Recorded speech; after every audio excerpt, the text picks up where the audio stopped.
Madame, Monsieur Yaorana, bienvenue dans le Grand JT, vos 40 minutes dédiées à l'actualité polynésienne.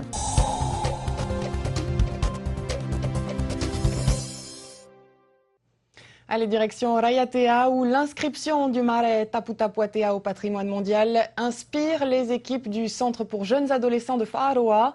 Plusieurs projets culturels vont être proposés aux élèves, parmi eux la préparation d'un repas traditionnel, un apprentissage qui devrait leur être utile puisqu'on estime à 20% l'augmentation de la fréquentation touristique après cette labellisation. Le reportage de Jessica Doucetouahou. Avec des gestes encore hésitants, les adolescents de ce CJA suivent minutieusement les instructions de Papa Mouiho. Aujourd'hui, ils apprennent les rudiments de la Hima. Depuis 2 heures du matin, ils enchaînent les étapes de préparation, une tâche pas toujours évidente pour ces jeunes apprentis. Non, c'est difficile à faire. C'est dur. Je se réveille tôt le matin. Mais est-ce que tu vas le refaire? Ouais. C'est très important parce que d'ici 2020, il n'y aura peut-être plus personne pour le faire. Et c'est pour cela qu'il vaut mieux que les jeunes apprennent pour prendre la relève des anciens. Cependant, ce n'est pas suffisant de le faire une seule fois. Il faudrait le faire 1 à 2 fois par mois.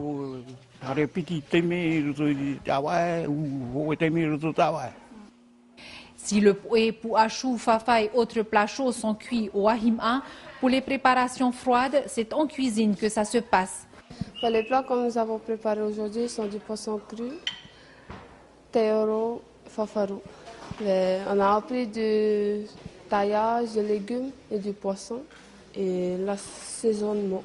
C'est un plat rapide à faire et que les locaux mangent que les touristes.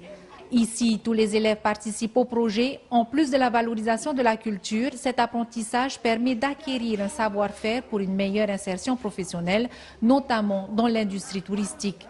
Et il y a un réel développement au niveau de la commune par rapport à ce classement, en termes de tourisme, tout ça. Donc c'est pour ça qu'on s'est placé dans cette dynamique. Donc on a fait des groupes de travail tout au long de la semaine. Et des élèves qui s'occupaient de tout ce qui était coco, taïuro, tout ça.